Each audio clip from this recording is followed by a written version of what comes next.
Eu vou dizer o que precisa ser dito.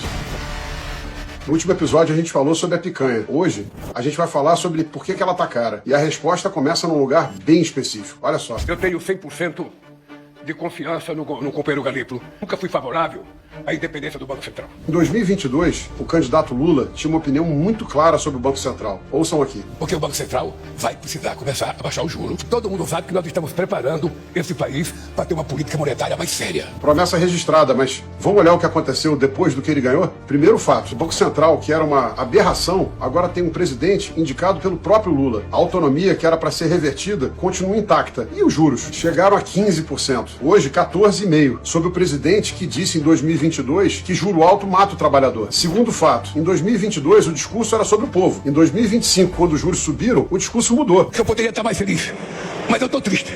Tô triste até a verdade, porque eu esperava que o nosso Banco Central abaixasse o juro pelo menos 0,5%. E abaixou só 0,25%, dizendo que é por causa da guerra. Porra!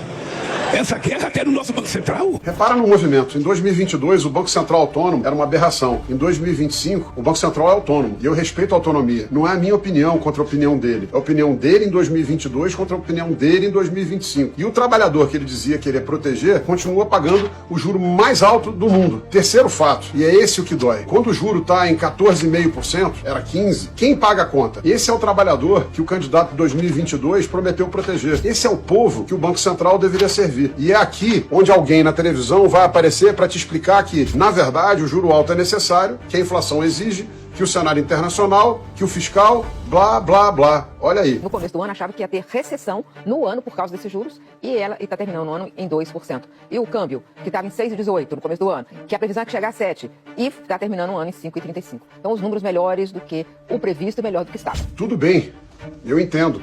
Mas o pequeno empresário que fechou as portas em 2025 talvez tenha uma opinião própria sobre o que é positivo para ele. E o trabalhador que pagou cartão rotativo a 400% ao ano também. E o presidente que prometeu em 2022 que juro alto não mataria mais ninguém, esse em 2026 prefere reclamar do Banco Central, cujo presidente ele mesmo indicou. E o pior é ter que explicar que o juro está alto porque o governo não fez o ajuste fiscal, porque foi o próprio presidente que sabotou seu próprio ministro da Fazenda e não deixou o ajuste ser feito, obrigando o Banco Central a levantar os juros reais para segurar o trem minimamente no trilho. A picanha sumiu da mesa, o juro tomou o lugar dela e a conta chegou.